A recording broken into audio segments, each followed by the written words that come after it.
Everyone, welcome back. मैं आपका फिर से बहुत बहुत स्वागत करती हूँ स्टडी धावक की भूगोल वाली दुनिया में।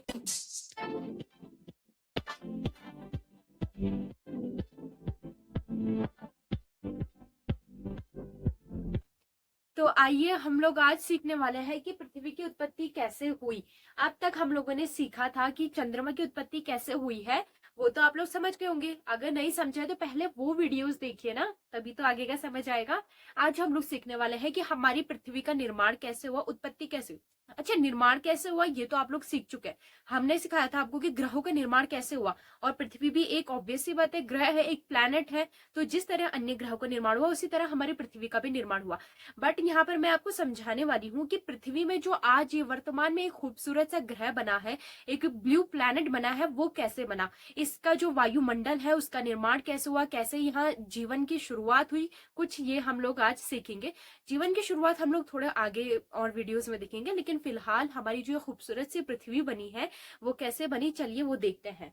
सबसे पहले आपको बताया था मैंने कि जो हर ग्रह है वो बने हैं तीन चीजों से, हाइड्रोजन, हीलियम और जितने भी धूल कण और चट्टान के टुकड़े वगैरह थे, इनसे मिलकर क्या बने हैं, हमारे सारे ग्रह बने।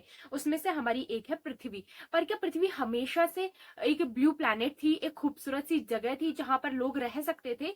नहीं, पृथ्वी हमेशा से ऐसी नहीं थी। पृथ्वी और ग्रहों के समान ही थी, जैसे कि वर्तमान में मंगल ग्रह, बुध ग्रह। पर क्या यहाँ जीवन संभव है? क्या यहाँ पर लोग जी सकते हैं, यहाँ मनुष्य रहते हैं या कोई भी प्राणी रहते हैं? नहीं ना, बट हमारे अर्थ में तो रहते हैं। तो आखिर ऐसा क्या है कि हमारे अर्थ में ही लोग रहते हैं, यानी कि जीवन है? तो देखिए, हमेशा से हमारी पृथ्वी ऐसी नहीं थी, एक अन्य ग्रह के समान ही थी। इसमें हाइड्रोजन, हीलियम और धूलकण की चीजें थी। हुआ क्या कि ये पृथ्वी के निर्माण में ना कुछ टाइम लगा और कुछ चीजों ने हेल्प करी। वो क्या है, चलिए देखते हैं। हमारी पृथ्वी की उत्पत्ति में ना दो चरण बहुत इंपॉर्टेंट है, यानी कि हमारी पृथ्वी के जो वर्तमान स्वरूप है उसमें दो चरण है। पहला है विभेदन का चरण नंबर 1, विभेदन का चरण नंबर 1, और सेकंड है विभेदन का चरण नंबर 2। आप लोग पूछेंगे आखिर ये विभेदन होता क्या है? विभेदन का मतलब होता है गलना। गलना यानी कि जो हमारी पृथ्वी है ना वो हमेशा से ऐसी थी नहीं। हुआ क्या, मैंने आपको क्या बताया था, हमारे ग्रह किसके ज्यादा समीप है, यानी कि जो हमारी शूद्र पट्टी है उसके अंदर के जो ग्रह है वो किससे ज्यादा समीप है? ऑब्वियसली सन के, सूर्य के ज्यादा करीब है। तो सूर्य के करीब होने से उन्हें क्या लाभ मिल रहा था? तापमान अधिक मिल रहा था। तापमान अधिक होने की वजह से उनमें ऊष्मा अधिक थी। तो उस वक्त हमारी पृथ्वी के जो विभेदन का पार्ट 1 हुआ ना, उस टाइम उन्हें उससे बहुत ज्यादा अधिक मात्रा में ताप मिली, जिसकी वजह से उसमें ऊष्मा बहुत अधिक मात्रा में बढ़ गई। ऊष्मा बढ़ने की वजह से क्या हुआ, हमारी पृथ्वी एक आग के गोले के समान हो गई थी, यानी कि इसमें ऊष्मा बहुत अधिक मात्रा में थी। अगर कोई चीज गर्म हो या फिर बहुत ज्यादा ऊष्मा वाली, तो वो कैसी होती है, गली हुई होती है ना। ऐसा लगता है जैसे कि आप उसको पकड़ेंगे और पिचका देंगे आराम से। लेकिन अगर वही चीज ठोस हो गई, क्या आप उसे पिचका पाएंगे? ठंडी चीजें ठोस होती है ना, बर्फ क्या होती है, ठोस होती है। लेकिन अगर कोई चीज गली हुई है तो वो क्या होती है, हम उसे आराम से क्या कर सकते हैं, प्रेस कर सकते हैं। जैसे कि आप लोग अगर गुब्बारा है, गुब्बारे को आराम से प्रेस कर सकते हैं ना, बस ऐसे ही समझ लीजिए कि हमारी पृथ्वी उस टाइम पर हो गई थी। तो उस टाइम में क्या हुआ ना, विभेदन के चरण 1 में उस टाइम में हमारी पृथ्वी में से बहुत ढेर सारी ऊष्मा निकल रही थी। तो क्या था कि हमारी पृथ्वी उस टाइम में गली हुई अवस्था में थी। तो हमारी पृथ्वी में जो बड़े बड़े चट्टान के टुकड़े थे, जो धातुएं थी, क्या थी, जो धातुएं थी, वो क्या हुआ, वो अंदर की तरफ चली गई, केंद्र की तरफ। पृथ्वी के केंद्र में गहराई में चली गई। आप ही देखिए, अगर कोई चीज द्रव अवस्था में है, पानी की अवस्था में है, अगर आप उसमें कोई भारी चीज डालेंगे तो वो कहाँ जाएगी? ऑब्वियस सी बात है, अंदर की तरफ जाएगी। उसी तरह हमारी पृथ्वी में भी हुआ, क्योंकि वो उस टाइम में गली हुई अवस्था में थी, तो जितनी भारी चीजें थी वो तो अंदर चली गई, लेकिन हल्की चीजें कहाँ रह गई, ऊपर रह गई। लेकिन कुछ टाइम बाद क्या हुआ, मैंने बताया था ना कि सौर आंधी आई, हाइड्रोजन, हीलियम जैसी चीजें दूर हो गई, तो इसका भी ऊष्मा धीरे धीरे कम होने लगी। जब ऊष्मा कम होने लगी तो ये पृथ्वी क्या हो गई, ठंडी। ठंडी होने के बाद क्या हो गई, ये ठोस हो गई। तो ठोस होने की वजह से क्या हुआ कि जो ये ऊपर में जो छोटी छोटी चीजें रह गई थी ना, जो अंदर नहीं जा सकी, उसने क्या करा, उसने ऊपरी सिरा बना दिया, पृथ्वी का एक ऊपरी सिरा बना दिया, जिसे आज हम लोग कहते हैं परपटी। परपटी यानी कि वो जमीन जिस पर आज हम लोग चल सकते हैं। यस, जिस जमीन में आज हम लोग चल सकते हैं, रह सकते हैं। ये जमीन कैसे बनी, जो हल्के पदार्थ थे पृथ्वी के ऊपर रह गए थे, वो बाद में ठंडे होकर जम गए, जिससे हमारी पृथ्वी की परपटी बनी। लेकिन जो भारी चीजें थी वो कहाँ चली गई, गुड। पृथ्वी के अंदर चली गई, जैसे कि लोहा, एल्यूमिनियम। आज हमें लोहा, एल्यूमिनियम या और भी कोई धातु चाहिए होती है, हम क्या करते हैं, खुदाई करते हैं ना, खुदाई करके निकालते हैं, क्योंकि वो सारी चीजें तो कहाँ पहुंच गई हैं, पृथ्वी के केंद्र में। तो ये था विभेदन का चरण 1, जिसमें हमारी पृथ्वी के परपटी का निर्माण हुआ। आप लोगों को समझ आया कि विभेदन के चरण 1 क्या था, इसमें हमारी पृथ्वी की परपटी का निर्माण हो गया था। ठीक है, अब चलते हैं विभेदन के चरण 2 में। अब देखिए, हमारी पृथ्वी एक बार तो गल गई, किस टाइम में, जब उसे बहुत अधिक मात्रा में तापमान मिला था, बहुत अधिक ऊष्मा मिली थी। दूसरी बार फिर से इसमें गलन शुरू हुआ, कब, वो हुआ था चंद्रमा की उत्पत्ति के टाइम पर, जिस वक्त हमारा एक पार्ट टूट चुका था और टूटकर अलग हो गया था, जो वर्तमान में चंद्रमा है, उसी टाइम पर बहुत अधिक ऊष्मा और निकली। आप ही सोचिए, एक इतनी महान पृथ्वी, इतना बड़ा ग्रह, अगर उसमें से बहुत बड़ा ये कोई भी टुकड़ा, मतलब चंद्रमा आज देखा जाए तो बहुत बड़ा है, अगर देखा जाए तो कंपेयर किया जाए पृथ्वी के बहुत बड़े आकार में, एक टुकड़ा भी अगर पृथ्वी का निकला है तो वो चांद है, और चांद भी बहुत बड़ा है। तो अगर पृथ्वी से एक बहुत बड़ा टुकड़ा निकलकर अलग हुआ होगा, तो क्या ऊष्मा नहीं लगी होगी? ऊष्मा का मतलब क्या होता है, ताकत, शक्ति, यानी कि कार्य करने की शक्ति। या तो यहाँ पर भी क्या हुआ था, यहाँ पर भी कुछ ना कुछ काम हुआ था ना कुछ चीज टूटी थी, अलग हुई थी। तो किसी भी चीज के टूटकर अलग होने में ताकत लगी होगी, ऊष्मा लगी होगी, तो ऑब्वियस सी बात है। और एक बहुत बड़ा पार्ट अलग हुआ था पृथ्वी से, एक अलग टुकड़ा हो चुका था, तो उस वक्त भी क्या लगी थी, ऊष्मा लगी थी। और ऊष्मा लगने की वजह से फिर से क्या हुआ था, हमारी पृथ्वी गलना शुरू हुई थी, हमारी पृथ्वी फिर से द्रव अवस्था में आई थी। अब इस टाइम पर क्या हुआ, पहले में तो आपकी धातु अंदर पहुंच गई, परपटी बनी। इस टाइम पर क्या हुआ ना, जो हमारी पृथ्वी में फिर से कुछ जो भारी धातुएं थी अंदर जाने लगी, कुछ जो हल्की धातुएं थी ऊपर आने लगी, और यहाँ पर हमारी पृथ्वी की सारी परतें बनकर तैयार हो गई। पृथ्वी की सारी परतें बनकर तैयार हो गई। वो परतें कौन कौन सी है, मेंटल, क्रस्ट, स्थल मंडल, दुर्बलता मंडल, ये सारे बनकर तैयार हो चुके थे। कौन से चरण में, विभेदन के चरण 2 में। अब तक का सिर्फ क्या थी, परपटी और आंतरिक मंडल। अब क्या बन गया था, परपटी बन गई, मेंटल बन गया, क्रस्ट बन गया, दुर्बलता मंडल बन गया। तो ये सब कब बन गया था, जब विभेदन का चरण 2 हुआ था। और वो कब हुआ था, जब चंद्रमा पृथ्वी से टूटकर अलग हुआ था। ठीक है ना। अब पृथ्वी की संरचना बन गई, यानी कि पृथ्वी में जो लेयर्स हैं, पृथ्वी की जो वर्तमान संरचना है वो बननी शुरू हो गई। लेकिन अभी भी जीवन शुरू नहीं हुआ। जीवन के लिए क्या इंपॉर्टेंट है, आप कहेंगे मैम ऑक्सीजन इंपॉर्टेंट है। ऑक्सीजन कहाँ मिलेगी, हवा में, वायु में, वायुमंडल में। अब हम सीखते हैं कि वायुमंडल कैसे बना। बिना वायुमंडल के ना तो दिन हो सकता है हमारी पृथ्वी में, ना ही रात। मतलब रात मतलब कि अंधेरा रहेगा बस, जैसे कि अंतरिक्ष में अंधेरा, सिर्फ वही। लेकिन हमें क्या दिखता है, दिन का उजाला नजर आता है, आसमान नीला नजर आता है, हमारे यहाँ बारिश होती है, जीवन है, ऑक्सीजन है, सब कुछ है। तो ये किसकी देन है, वायुमंडल की। चलिए देखते हैं कि अब वायुमंडल हमारे पृथ्वी का कैसे बना। देखिए बच्चों, जिस तरीके से हमारी पृथ्वी का निर्माण, यानी कि उसकी परपटी का निर्माण 2 चरण में हुआ था, उसी तरह हमारे वायुमंडल का निर्माण भी 3 चरणों में हुआ था। ये भी कुछ चरणों में ही हुआ था। पहला है चरण 1, देन है चरण 2, और फिर है चरण 3। इन तीनों में हमारे पृथ्वी का निर्माण हुआ था। देखो, चरण 1 में क्या हुआ था, ये मैं आपको ऑलरेडी पढ़ा चुकी हूँ। चरण 1 में ये हुआ था कि जो हमारी पृथ्वी में हाइड्रोजन, हीलियम, बहुत अधिक मात्रा में गैस थी।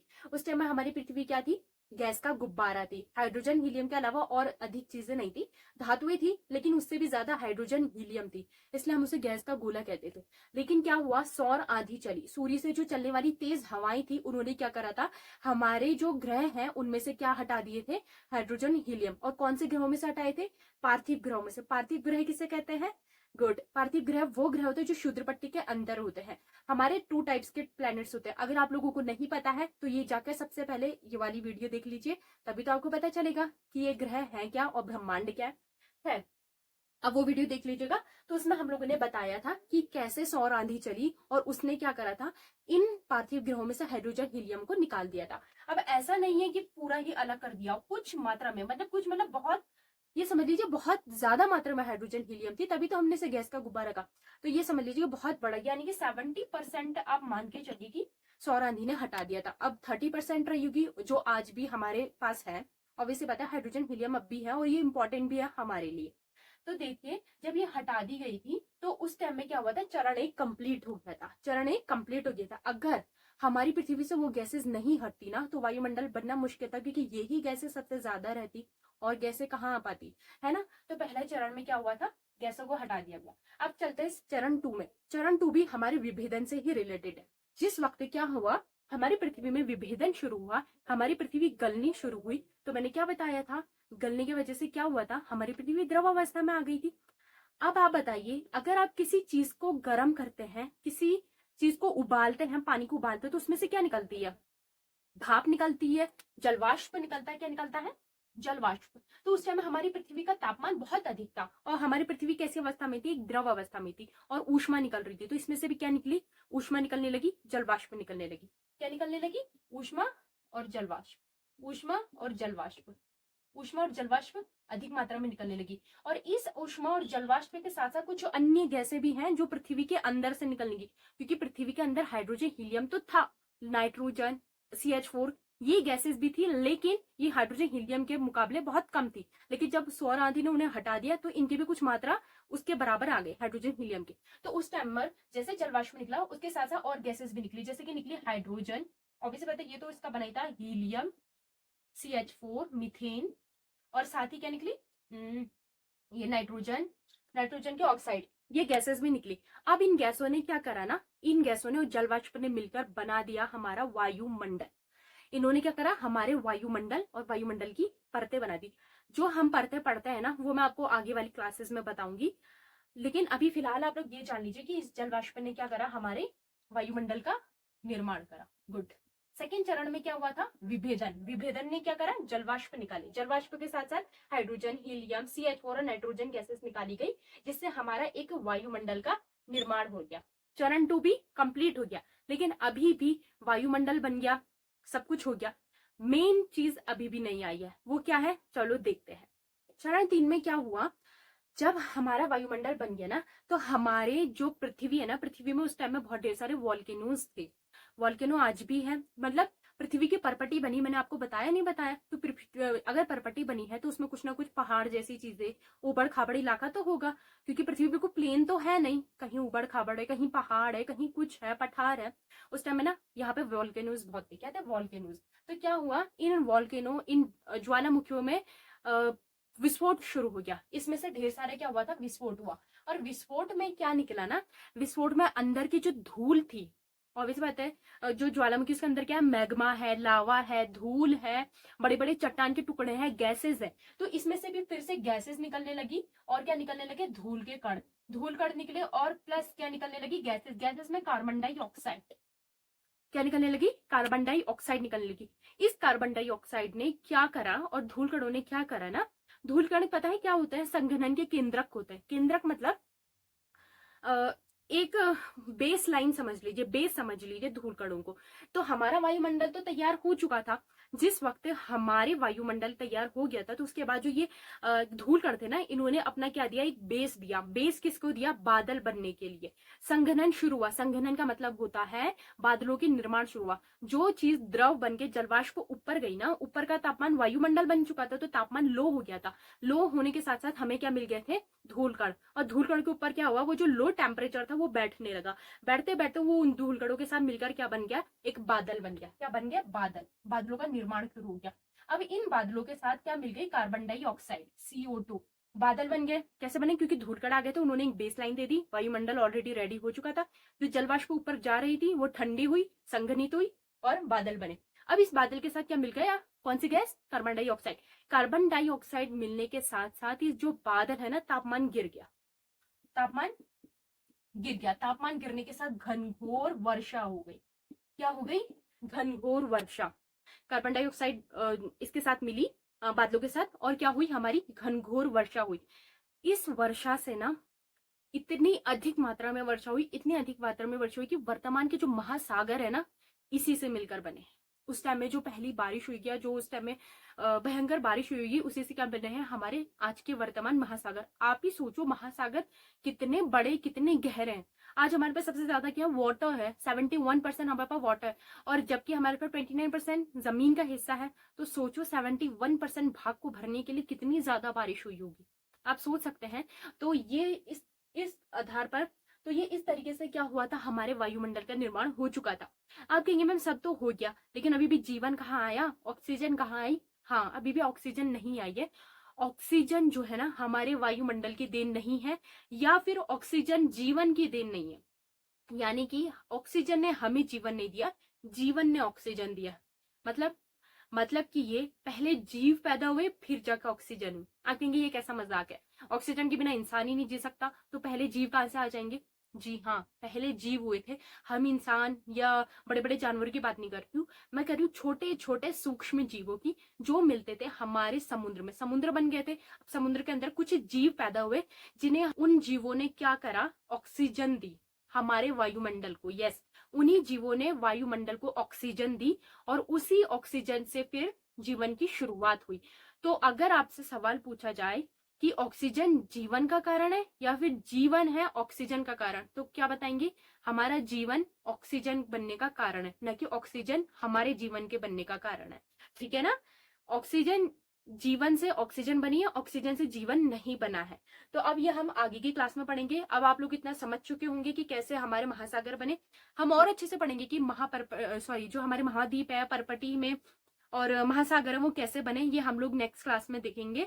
पर आज की क्लास आप लोगों को पसंद आई हो तो प्लीज सब्सक्राइब करना मत भूलना, और लाइक भी जरूर करना। तो यहीं पे हम लोग अपनी क्लास का करते हैं एंड, और मिलते हैं कल के लिए। तो जरूर से आप लोग कल भी पहुंच जाइएगा टाइम पर, और हाँ, नोट्स जरूर प्रिपेयर करना और रिवीजन जरूर कर लेना, और शेयर करना बिल्कुल मत भूलना। Bye bye.